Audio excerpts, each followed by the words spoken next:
Good morning. Welcome to perfectonlinesystem.com for Royal Business Club. Okay? So, ngayon, ang next na ituturo ko is how to change yung email na gagamitin mo. Pero ito po ay sineset up na rin namin na once na nag-avail ka nung system, ng Royal Business Club system, at least ay yung email na yun is yung ginagamit mo para sumagot ng mga inquiries or para makareceive ka ng mga message ng inquiries sa products or sa business. Okay, so ito, kami na rin nag-set up na, pero what if nag-decide ka na gusto mo siyang palitan, gumamit ka ng ibang email, at least alam mo kung paano siya papalitan. Okay, so ang una na pinapalitan is yung sa settings. Click mo yung settings, yung click general. Okay, so ito, gusto mong palitan yan. Okay, so ito yung gusto mong ipalit. Okay, copy, then erase, then paste mo yung email na gusto mong ipalit. So gagawin mo, save it just lang. Okay, so wait lang ng konti. So once na sinave mo yung changes, magkakaroon siya ng note na ito, there is a pending change of the admin email to Perfect Online System RBC Gmail. So bago mag-take effect yan, kailangan i-check mo siya sa email mo, and then may i-click kang validation yun, na validation na talaga nag-change ka nung email. Ito. So yun. Click mo lang yan.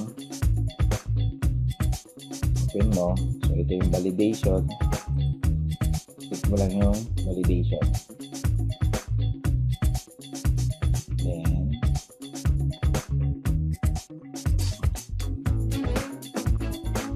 after na yun, validate ko. Napalitan na yung email mo. Okay? So yung isa pinapalitan namin is yung sa profile naman. Click mo lang yung profile.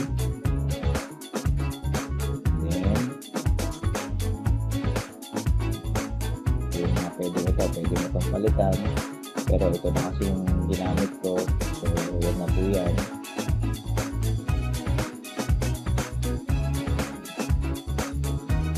So yun, ito pa pala, ito, kung gusto mo magpalit ng password, kasi once na nag-avail ka, napadala ka ng username mo saka yung default na password. So kung gusto mong palitan yun ng gusto mong password, dito ka lang magpunta, lagay mo lang yung new password, and then yung repeat password.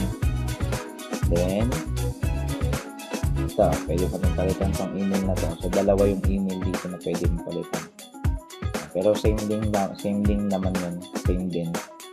Then update mo lang yung profile mo. Okay, so yun. So isa pang pinapalitan namin is yung, for example, ito, di ba meron kang ganito, how to become a distributor. Pag kinilik mo yan, may papalitan ka dyan eh. So dito, yung how to become a distributor kasi, kumbaga gina-guide mo yung magme-member kung paano siya mag-member, kumbaga paano siya maging distributor.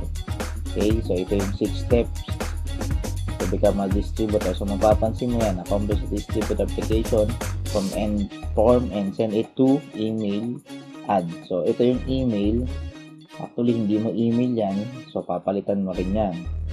Okay, so dalawa yan eh. Ito pa yung isang email, and send this to my email. Yan. So dalawa yung papalitan mo. Ngayon, paano mo papalitan yan? Gawin mo, saka ulitin sa backend, and then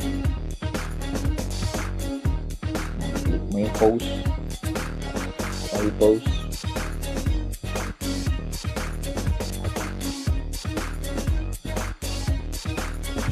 Then i-search mo siya. So ang title nito is 6 easy steps to become a distributor. Kasi type mo na lang yung 6 easy para ma-filter siya, search post. Pero kung gusto mong i-type yung buo, easy step to become a distributor, pwede rin. Pero medyo tinatapad to, kaya 6 easy mo lang lagay ko. So ito yun, 6 easy step to become a distributor. Edit. Kasi pag hindi mo in-edit yan at binasa nila, baka mag-email sila dun sa email at Gmail ng wala naman sasagot dun. So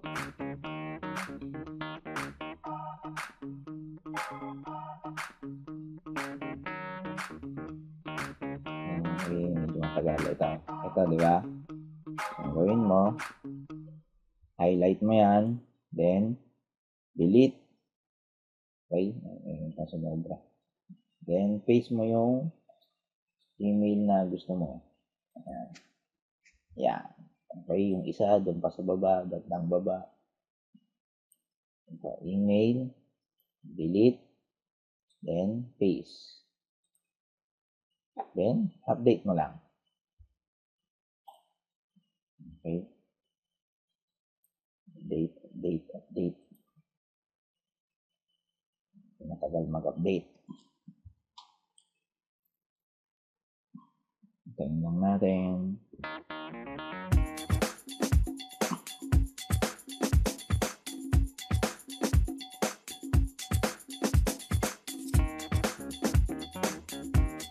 Okay, so ito, refresh natin. Tingnan natin kung nakalitan.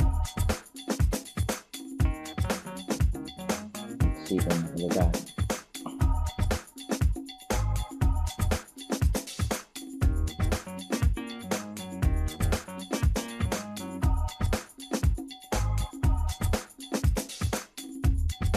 Matagal lang po, mga kaibigan.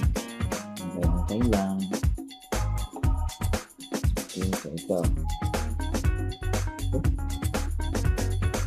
Ayun, napalitan na siya. Okay, ito ba, napalitan na. Okay, so yung next naman natin na papalitan is yung sa email mo dun sa tinatawag nating WooCommerce or yung tinatawag nating own e-commerce mo. So, dun sa vlog mo, ang maganda dito sa Perfect Online System ng My Royal Business Club, okay, meron kang sariling online shop or tinatawag nating e-commerce shop ng mga product pati ng mga packages. So yan yun. So ngayon, siyempre pag may umorder, saan mapupunta yun? Paano mo malalaman na may umorder sa'yo? Okay? So, i-change natin yung email kung saan mo matatanggap yung mga order. So, paano mo ma-change yun? Dito lang. Punta ka sa WooCommerce, then click settings.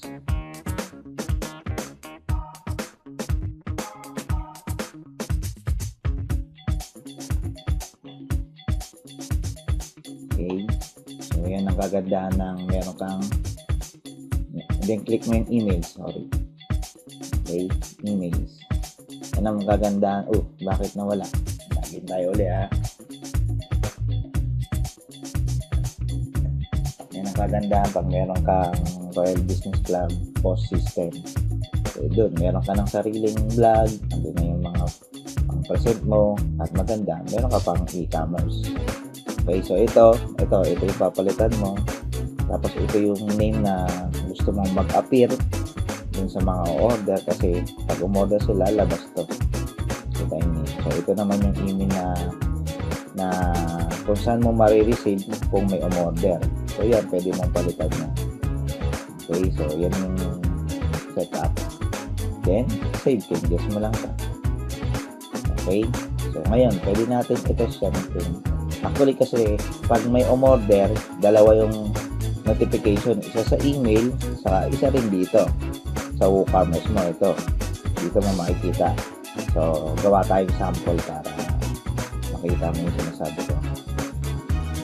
Okay, for example, may umorder ng Kojic, Payaso. Click lang niya yung add cart. View cart.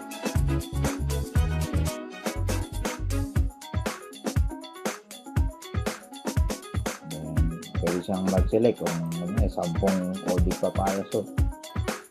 Okay. ng buong kamag-anak niya, in-orderan niya dahil lahat maitim. 10. Ayan, proceed to check out. Okay.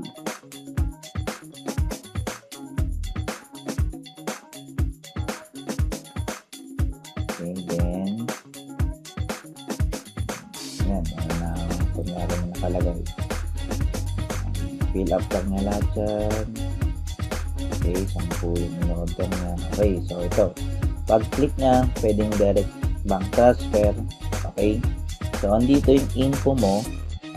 Yung note, kumbaga kung saan niya babayaran. For example, BPI, BDO. Yan yung gusto mo. Pero pwede ka rin magdagdag dyan. Okay. So, nga pala, ito rin. Andito rin yung note mo. Okay, na for shipping. Kasi marami nagtatanong, paano yung shipping? Ano yung cost ng shipping? Okay, so ngayon kasi pag in-integrate namin lahat dito yung about sa shipping, medyo mahirap siya eh. Saka medyo mahirap din sa part nyo kasi paiba-iba yung shipping cost. Minsan depende sa season. Minsan nag-iiba-iba siya every month, every week. Depende po. Kaya ang ginawa na lang namin is ninote namin for the shipping cost, we will send an email of the price because this will depend on the weight of your location. So ngayon, pwede kayong, kung wala kayong idea about sa mga presyo ng shipping, ang nire-recommend namin minsan is sa send. Ito, yan, send.com.ph. Punta lang po kayo dyan. Ito yung sa domestic, Metro Manila, provincial, yan. Yan yung presyo nila. Okay? So, pag international naman, click mo lang yung international rates nila. Dito po yan. Okay? O kaya, pwede kayong dumiretso sa yung iba-ibang bansa. Okay? So, dyan po magbabari yung presyo nyo ng shipping.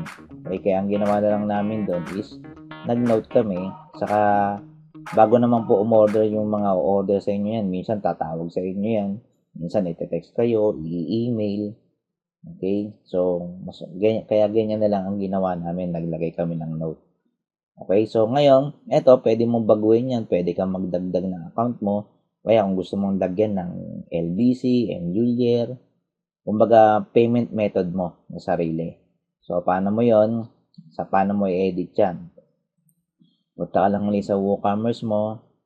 Then, payment gateways. Look mo to. Then, box. Look mo yung box. Para pwede kang mag-edit. Okay, so pag nakik mo ng box, ito na yun. Ito, dito. Yan, BPI. Pwede mo dagdagan dito yan. LBC. Okay, Endulier. Yan. Kung ano-ano pa. Sa payment method mo yan. Okay, sample lang naman yan. Okay, so pwede mong yan. Save changes lang. Okay, so ganun lang siya. Okay, so ituloy natin yung yung sample natin. Check out. Okay, kailangan click na to. Then place order. Ano, makita nyo lang.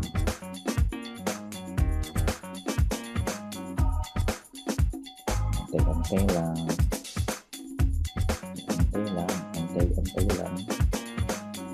Okay, so yan, meron siyang thank you message. So yan yung mababasa ng pinili niya, direct bank transfer. Okay, so ito yun. Ay, punta ulit tayo dun sa WooCommerce.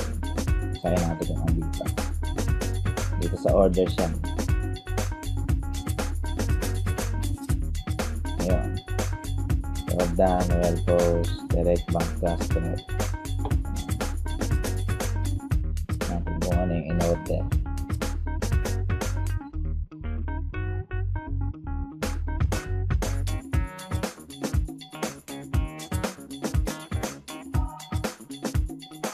Pupunta sa Google. Ay, mali. Teka. Ayan, sa order. Number 892.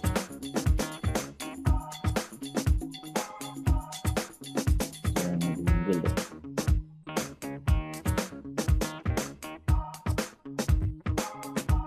lang po, kaibigan.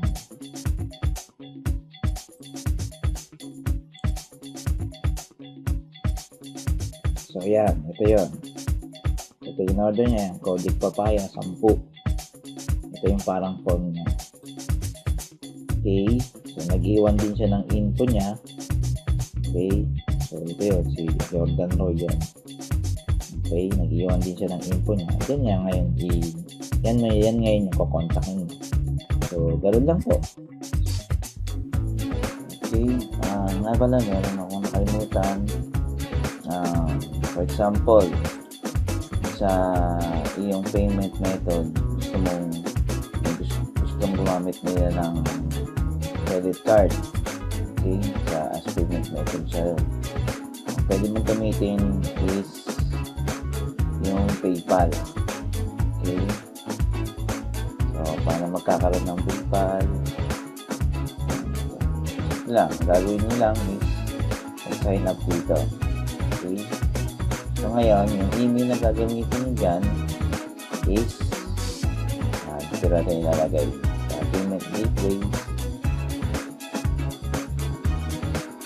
Yung pag naka-register na kayo, ang gawin pwedeng sa click na ito, PayPal. Naka-register na kayo ng PayPal. Kung ano yung ginamit niya email doon, okay, hindi nang ilagay niya rito.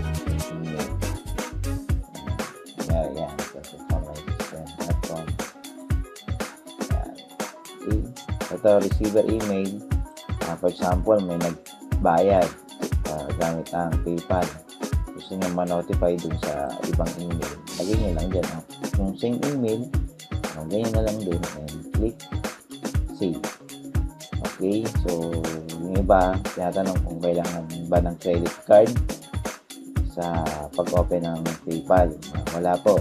Saka wala pong bayad ang pag-open ng PayPal. Pwede nyo lang pong gamitin para ma-receive nyo yung payment sa inyo is yung Union Card. Okay? Pwede kayong pumunta sa Union Bank. Ito, sa itsura niya. Pwede kayong pumunta sa Union Bank, mag-apply kayo ng Union Card. Debit card po ang tawag doon. Para ma-connect nyo po din sa iyong PayPal. Okay, ito itsura ng Union Card. Okay.